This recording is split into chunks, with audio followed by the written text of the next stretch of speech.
সরকারের আমলে সৃষ্ট সেনারি নব্য মুখোশ বাহিনী ও মগ পার্টি ভেঙে দিতে হবে এবং তাদের মধ্যে যারা খুন, গুম, অপহরণ ও সন্ত্রাসের সাথে জড়িত তাদের গ্রেপ্তারপূর্বক শাস্তি দিতে হবে। 4. স্বনির্ভর গণহত্যা ও পাঞ্চরিতে যুবনেতা হত্যা সহ ফ্যাসিস্ট হাসিনার আমলে পার্বত্য চট্টগ্রামে সংগঠিত সকল হত্যাকাণ্ড ও মানবাধিকার লঙ্ঘনের বিচারের জন্য বিশেষ ট্রাইব্যুনাল গঠন করতে হবে এবং তদন্ত ও বিচার প্রক্রিয়ায় জাতিসংঘকে যুক্ত করতে হবে। 5.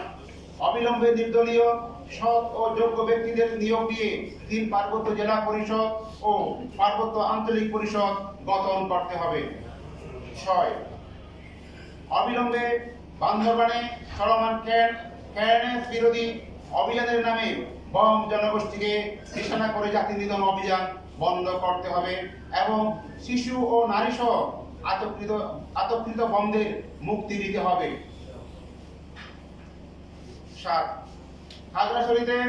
খাগড়াছড়ি রামগড়ে গৃহবধূকে দর্শনকারীদের গ্রেপ্তার এবং রাঙামাটি ও বান্দরবানে দর্শন প্রচেষ্টার সাথে জড়িতদের শাস্তি দিতে হবে।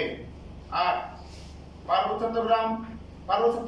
চট্টগ্রামে গণতান্ত্রিক পরিবেশ সৃষ্টির জন্য অপারেশন উত্তরণ বাতিল পূর্বক সেনা শাসন প্রত্যাহার ও স্বরাষ্ট্র মন্ত্রণালয়ের 11 দফা নির্দেশনা বাতিল করতে হবে এবং পার্বত্য চট্টগ্রামের সমস্যার রাজনৈতিক সমাধানের লক্ষ্যে সুনির্দিষ্ট পদক্ষেপ গ্রহণ করতে হবে।